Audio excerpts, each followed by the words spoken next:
Welcome back to Reading Bear. Today, we will take a look at some new malicious compliance stories.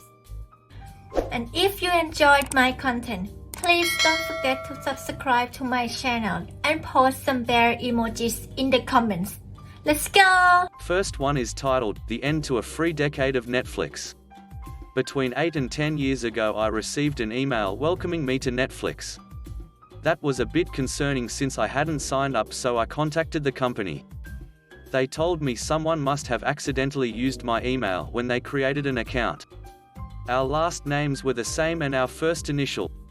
I said, oh no problem, you must have additional contact information for them besides my email. Could you please remove my email from the account and let them know so they can fix? Well, immediately that was a big problem for Netflix, and well, no, they couldn't remove the email because it was the only one they had for the account, and how did they even know that it was mine? I said, give me your email address and start talking, I will email you the words as they come out of your mouth. That wasn't good enough for proof somehow. More likely I was in the other person's Gmail account asking to not have Netflix. What they finally ended up doing was changing the account password so that when the customer went to log back in they wouldn't be able to and would need to do a password reset by calling Netflix, and then they would confirm the email address. I kept getting Netflix emails, so that didn't work. I called again, same again, didn't work. I changed the password several times myself because I could use the forgot password function and get an email to reset it, that didn't work. I don't know how they kept getting the new password without updating an email address, and I didn't really care at this point. For the last 8 to 10 years I have had Netflix on everything I own. I have signed in on hotel televisions, used it on my phone, my Xboxes, my kid uses it. I only ever signed in under Family and told him to do the same. The entire history in Family is us. The other logins, Fred, Softy, and Lilla, accumulated history. I would occasionally look because curious. Never did a single new show appear in the Family Watch history that wasn't because of me. Well, I woke up this morning to an email from Netflix telling me that this email address was no longer associated with that account and if I had any questions, etc. Thank you, Softy. It has been an amazing run and I am not sure why you gave me free Netflix for the last decade, but I think you are amazing. Next one is titled, You Want Your Club Sandwich to Stay Together? You got it. This happened about 4 years or so ago. I used to work as a cook at a dine-in restaurant of a truck stop. The lack of leadership by the restaurant management bred an atmosphere of being able to get away with just about anything among the employees, including how we interacted with the customers. My co-workers quickly learned I preferred to work than gossip, and they even more quickly regretted the rare time or two they would try to get me involved in some drama. As most of them didn't like my sarcastic wit, they would let me be. I pretty much was back in the kitchen most of the time, and didn't have to usually deal with our guests, but would be out front from time to time, usually on my way to or from the restroom, and did get to know many of our regulars. There were all kinds of truck drivers, the ones who were cool and fun to talk with, the flirts and the politically opinionated, every once in a while an occasional creep who had to be dealt with. All walks of life of drivers graced our establishment, and for the most part, no problems. Then there would be the drivers who, no matter what you did, were just outright jerks, rude to the staff, complaining about everything, and I mean everything: the weather, the repair shop, the music playing on the intercom, the showers, the price of diesel, the cost of items in the store, which was a separate department from the restaurant, and the truck parking. All things that we had absolutely no control over, and hey guys, we're just here to serve you food, okay?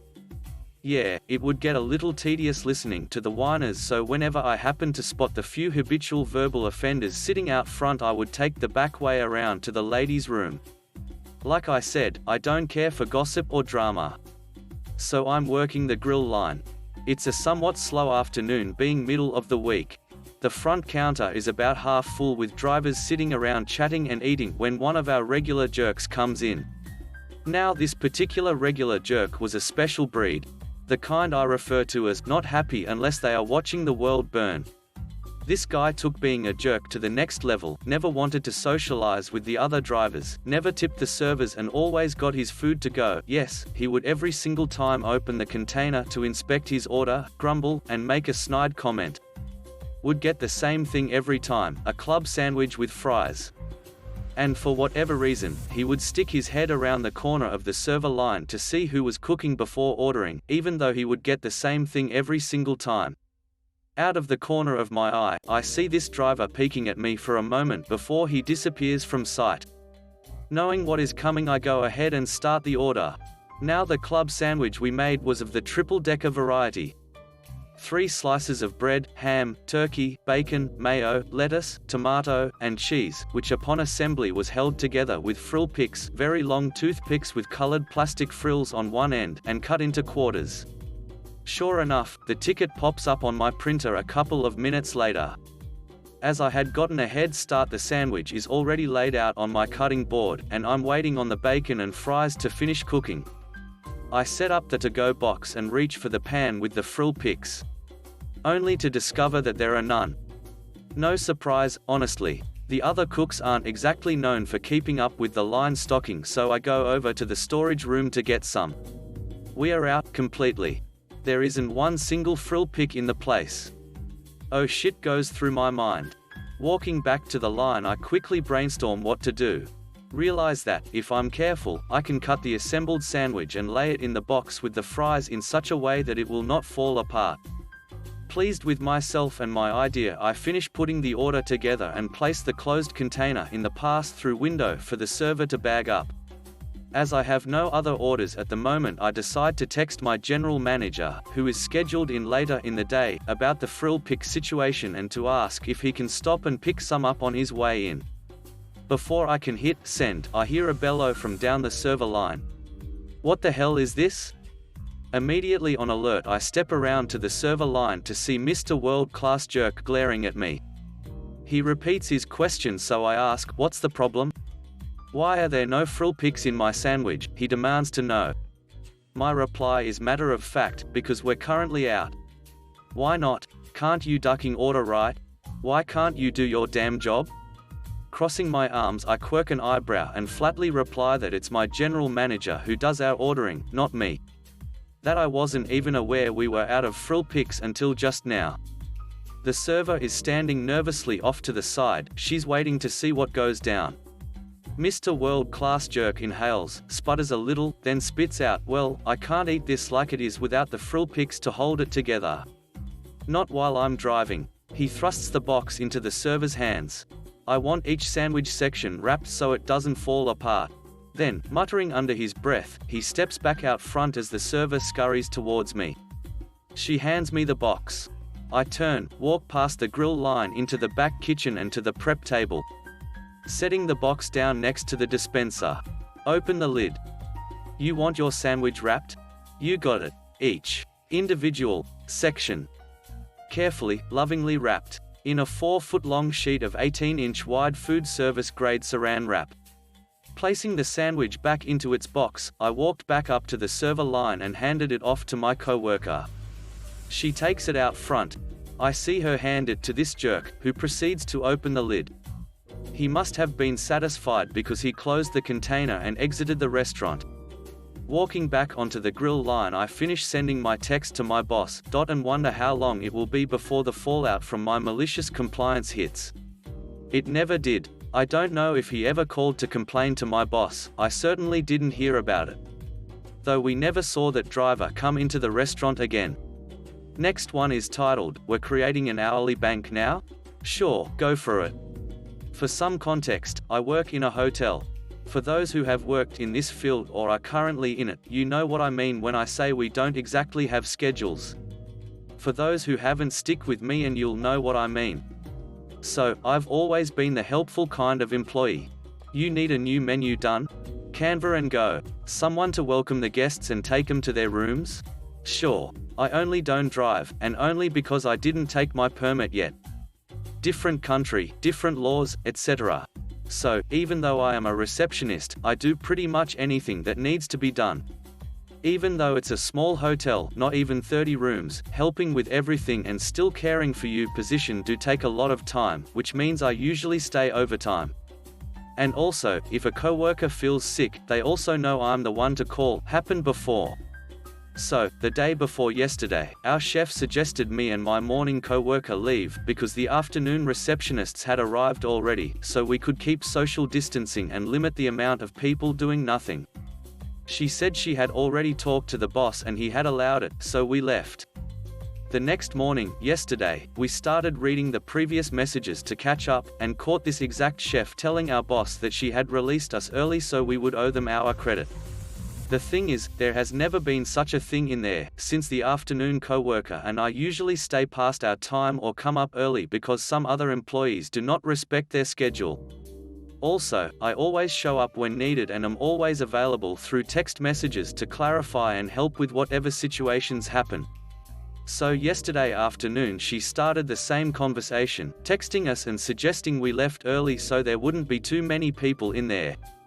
My colleague agreed. I simply didn't. I said I was saving my hour credits for when I actually needed them, and, since she is not the boss, she can't actually force me to leave, so she didn't. But she also hates when people disobey her, and my coworker said I was taking my break when it happened. She was screeching, madder than he's ever seen her. And I still stayed until 3:30 p.m. I usually leave at 4 p.m. and only left half an hour early because I was bored and my boyfriend suggested we meet, and since his schedule is also chaos, I wouldn't let that chance slip. And I'll keep doing that. You want me to leave early so I owe our credit? No, thank you. I'd rather stay and find something useful to do, because, you know, I love being here. It contains sarcasm. Next one is titled, Extremely Hung Black Man Accused of Shoplifting, Hilarity Ensues. My old manager, Dan, told me about this one time when he was a manager in retail. The district manager was observing him, and one of his female white employees came up to the front and whispered, "That black guy there stuffed a package of sheets in the front of his pants." They took her at her word. There was no dedicated loss prevention staff, so the DM decided he was going to show Dan how it was done. Dan didn't give a duck about shoplifting and just sat back to watch the amusement. The man approached the register with his purchases. The DM looks at him sternly, and says, "Sir, we know that you have something in your pants. Now I want you to take it out and set it on the counter." Dan told me, using his forearm as a reference, that he pulled out this horse dick and set it on the counter. The female employee couldn't stop saying, "Oh my God. Oh my God." Dan was just laughing his butt off. According to Dan, the man never said a word. He just rolled himself up, put his dick back in his pants, and left without purchasing anything. Next one is titled, I basically looked into the future and predicted exactly what would happen. This happened about 12 months ago. I am a nurse and work in a relatively specialized field. Due to previous financial difficulties, I had taken on a number of additional jobs in the previous few years and had settled on one that was particularly good for me. I was employed casually in a smaller 6-bedded unit in a private hospital. Because of the nature of my specialty, this particular area required 2 nurses in attendance at all times. 2 nurses to 6 patients is a dream ratio and virtually unheard of in private health. To combat this, most hospitals that have beds for this particular specialty area combine them with another ward so that they can staff us down and allow the regular nurses to cover us. However, for some reason, this hospital had located the beds completely separate to any other unit. This meant they had no choice to safely staff us but to roster 2 nurses on at all times, and our manager stood her ground and refused to budge on that requirement. Because I was casually employed, there was always the possibility that my hours could be cut or shifts cancelled at any time. However, because they needed both nurses present at all times, they could not do that. Even if we had no patients in this particular specialty area, they had to keep 2 nurses available in case we needed to admit. If we had no patients at all, some nurses would go on call, but because I relied on public transport bicycle commuting to get to work, my manager understood that I could not go on call because I could not return to the workplace in a reasonable time, and instead I would be sent to help out in other areas. Our manager had, in addition to her other duties, become the project lead on a large expansion within our facility, and had performed very well in the role. So well, in fact, that when another facility under the same company was expanding, she was headhunted to lead their expansion project as well.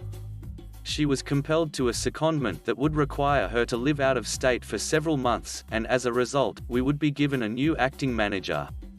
To our dismay, we discovered that the acting manager was from a ward where it was well known that the staff could not stand her. Sure enough, within days, she began doing things like cancelling our staff and moving her surplus staff into our area when she was low on numbers and overstaffed, costing them to us, even though they lacked the appropriate training and experience to work in our area. Anything to make her budget look better, which at the same time made our budget look worse. It all came to a head one morning when, after 2 hours of a 12-hour shift, we discharged our last patient. I was literally on the phone finalizing the patient discharge when our acting manager called the other nurse on the shift and instructed both of us to clock out immediately and go on call. Confused, I rang her back. "Me, hi AM, it's Schmickers. I just got a message saying that you want us to clock out and go home.